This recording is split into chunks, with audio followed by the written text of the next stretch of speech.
for another coffee with Kilroy, or what I most of the time call beverage in a book.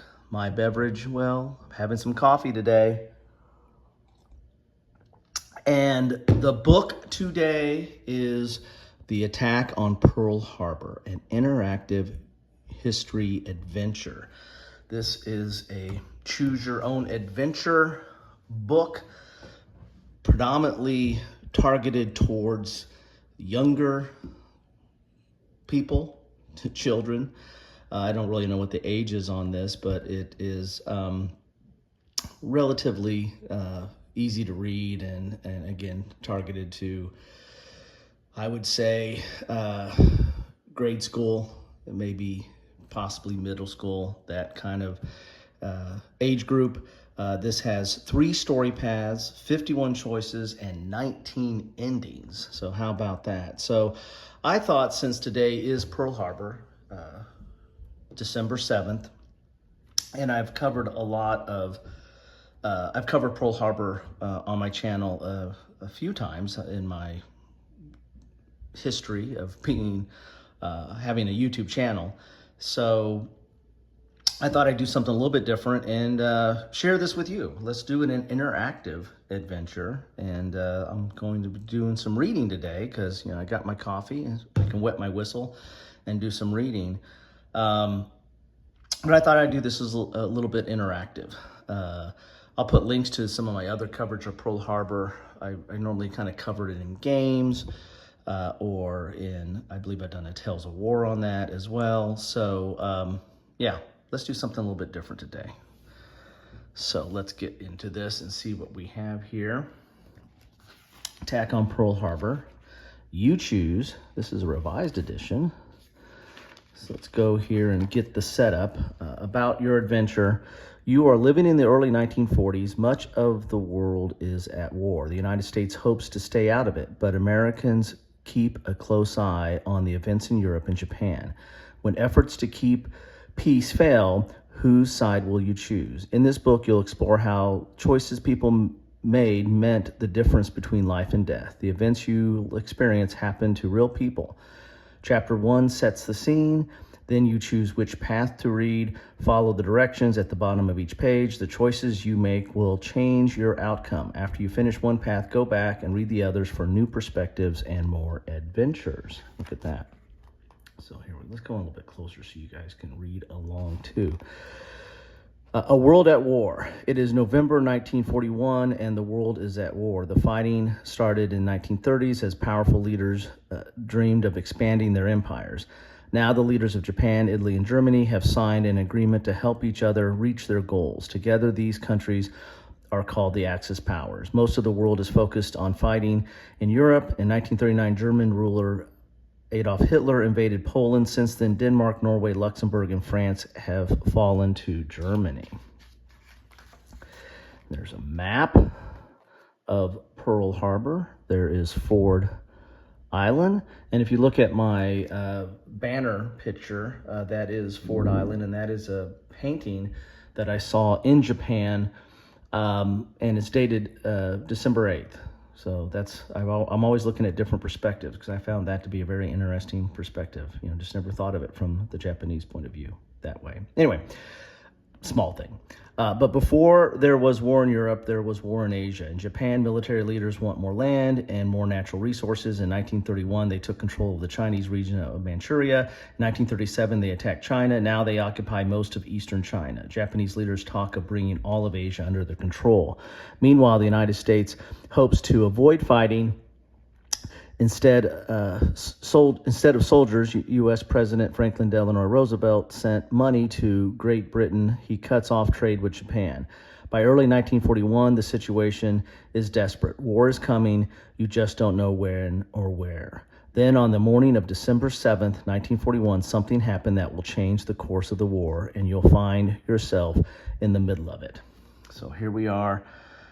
You can choose to be a Japanese pilot. You can choose to be a U.S. Navy sailor, or you can choose to be a U.S. Navy nurse stationed at Pearl Harbor Naval Base. So I'm going to do a little bit different perspective on this. I thought I would do, let's do the nurse, because I think that's a little bit So we got to go to page 79. I thought that would be a different perspective, not something that we see every day. So you got to go to 79, and the page numbers are over on the side right here. So on shore, here we go.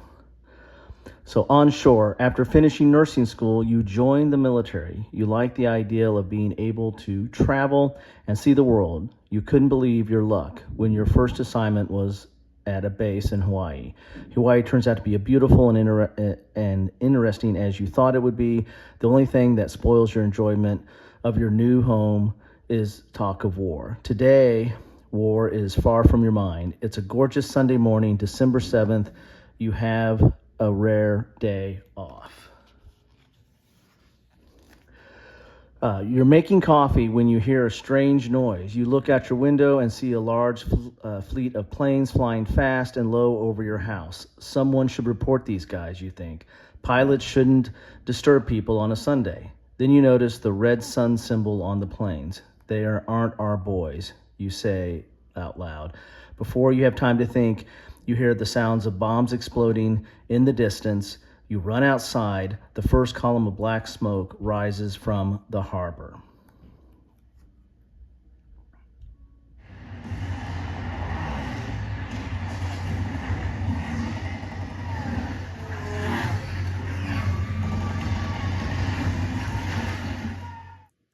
Suddenly, people fill the streets. Shouts of attack echoes through your neighborhood. You've got to get to the hospital.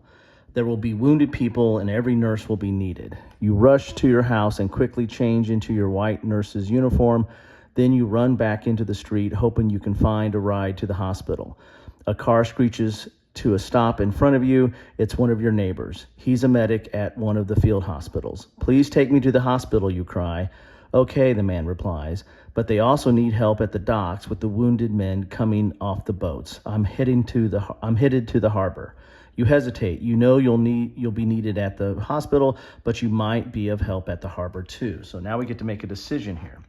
Do we go to the hospital, turn to page 82, or do we go with the medic to the harbor? I'm going to choose the hospital.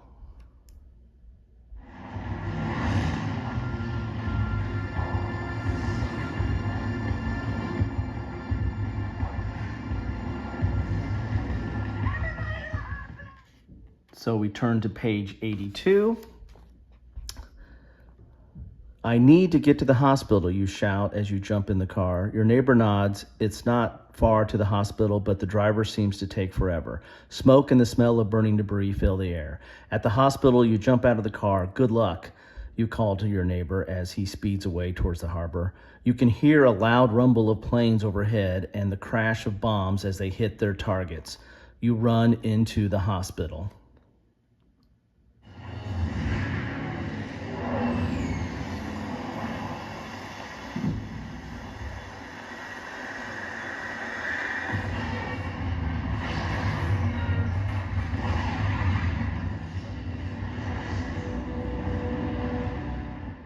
Thank goodness you're here, says the doctor you've never met.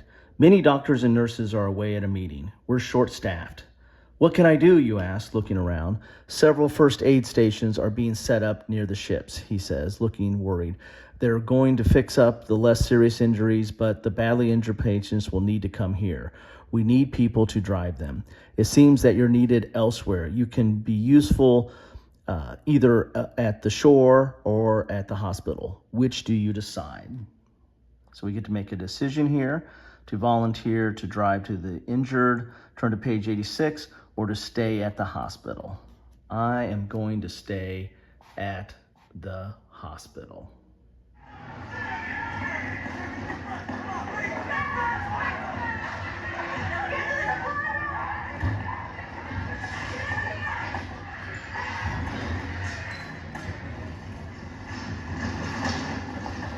So we turn to page 94.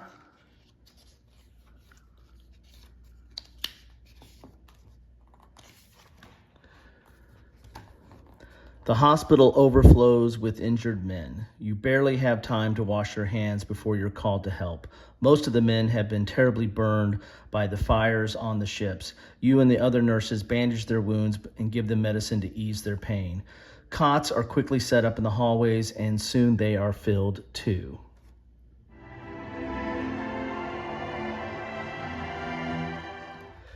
Sometime later, you notice that that a number of the injured coming in is slowing down. What's going on? You ask a passing soldier.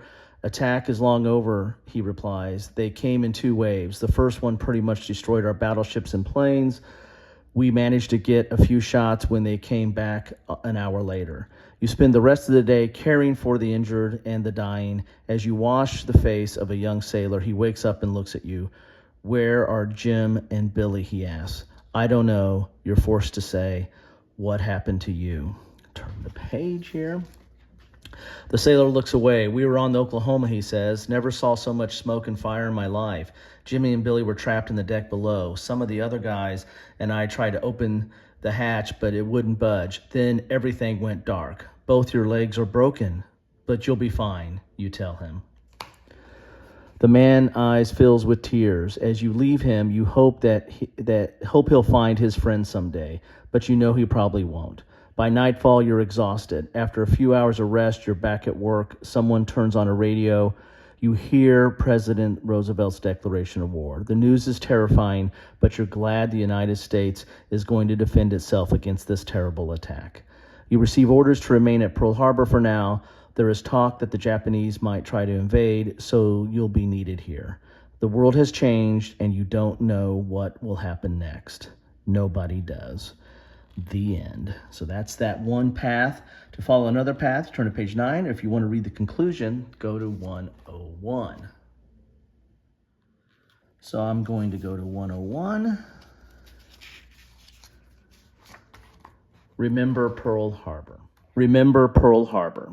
The attack on December 7th, 1941 took the world by surprise. The attack began just before 8 a.m. in the morning, and by 10 a.m. it was over. Before the attack, the United States was at peace, determined not to join the war in Europe. By the time the last Japanese bomber flew away, everything had changed.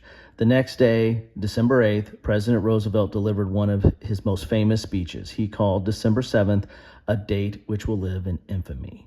He asked Congress to declare war on Japan. His request was granted. By all accounts, the attack was a success for the Japanese. They crippled the U.S. Navy. In all, the Japanese sank and severely damaged 18 American ships. The Japanese destroyed 188 American aircraft and damaged 159 others. At least 2,400 Americans died. On the other hand, the Japanese lost only 29 planes. Only 55 Japanese airmen were killed. They also lost 5 midget submarines. Of the 10 crewsmen on the midget submarines, 9 died. 1 was captured and held prisoner of war. But the Japanese failed to destroy the 3 American aircraft carriers normally stationed at Pearl Harbor. The USS Enterprise, USS Lexington, was delivering planes to nearby islands. The 3rd, USS Saratoga, had gone to San Diego for repairs. My uncle was on the USS Lexington. In the coming months, all but 3 of the American ships damaged in the attack were repaired. Only Arizona, Oklahoma, and Utah were completely lost.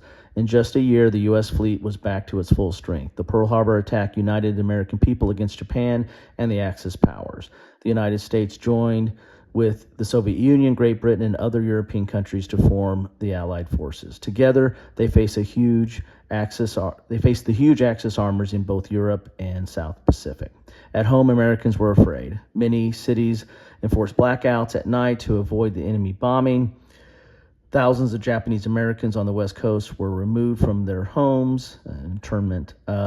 They were forced to live in internment camps under the watchful eye of the government. There is the memorial for the Arizona. In June 1942, the Battle of Midway in the Pacific was a turning point in the war. At that battle, the U.S. forces defeated the Japanese Navy. From then on, the United States had the advantage. Japan never completely recovered its sea forces. In August 1945, the United States dropped 2 atomic bombs on Japan. The first destroyed the city of Hiroshima. The second fell on the city of Nagasaki. Within weeks, the Japanese stopped fighting. The war was over. Pearl Harbor is still an important military base due to its location in the Pacific Ocean.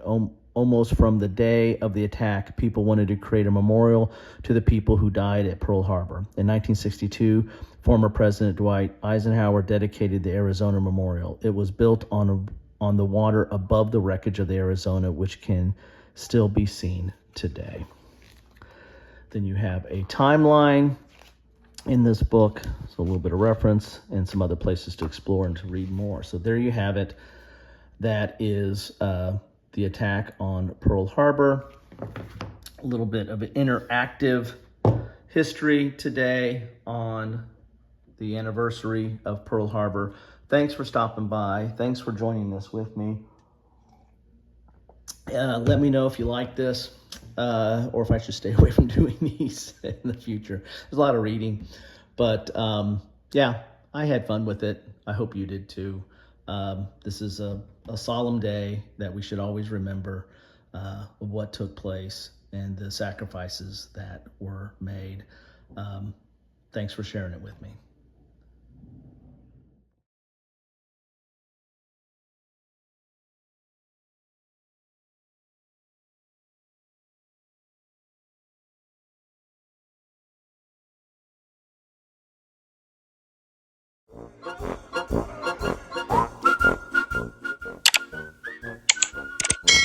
Thanks for watching.